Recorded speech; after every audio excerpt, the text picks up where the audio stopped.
മൽച്ചന്തേരി ഫാബ്രിക്കിനകത്തേക്ക് വന്നിരിക്കുന്ന നല്ല ബ്യൂട്ടിഫുൾ ആയിട്ട് അനാർക്കലിയുടെ 3 പീസ് സെറ്റാണ് നമ്മുടെ ഇന്നത്തെ പ്രൊഡക്റ്റ് കേട്ടോ. Panel cut അനാർക്കലിയാണ്.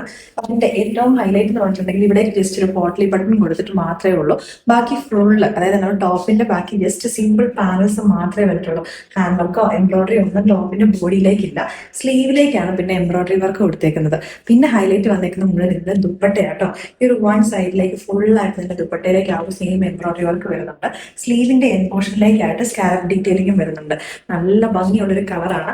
ഇതിന്റെ ഒരു ഷെയ്ഡിന്റെ ഒരു ഭംഗി എന്ന് പറഞ്ഞിട്ടുണ്ടെങ്കിൽ നമ്മളൊരു മോവ് പീച്ചും ബ്രിക്ക് കളറും കൂടെ ബ്ലെൻഡ് ചെയ്ത് വന്നേക്കുന്ന ഒരു ഷെയ്ഡാണ്. അങ്ങനെ ആരുടെയും കയ്യിലുണ്ടാവത്തില്ല. എന്റെ കയ്യിലില്ല, കാരണം എനിക്ക് ഭയങ്കര വ്യത്യസ്തമായിട്ട് തോന്നിയൊരു കളറാണ്. അതുകൊണ്ട് തന്നെ ഞാൻ പർച്ചേസ് ചെയ്തത്. 49 ഇഞ്ചസ് ലെങ്ത് വരുന്നുണ്ട്. ബിക്കോസ് അനാർക്കലി എന്ന് പറയുമ്പോൾ അത്രയാ ഒരു ലെങ്ത് വന്നെങ്കിൽ അതിന് ആ ഒരു ഭംഗി വരുള്ളൂ. പിന്നെ ബോട്ടം വന്നിരിക്കുന്നത് ഷാൻബൂൺ ഫാബ്രിക്കിനകത്തേക്ക്. ഇത് നമ്മൾ റെഡി ടു ഡിസ്പാച്ചിലേക്ക് കൊണ്ടുവന്നിരിക്കുന്ന പ്രൊഡക്റ്റും കൂടെയാണ്. അപ്പൊ ഇഷ്ടപ്പെട്ടുണ്ടെങ്കിൽ നമ്മുടെ വെബ്സൈറ്റിലോ അല്ലെങ്കിൽ നമ്മുടെ വാട്സാപ്പിലോ നിങ്ങൾക്ക് ഓർഡേഴ്സ് പ്ലേസ് ചെയ്യാവുന്നതാണ്.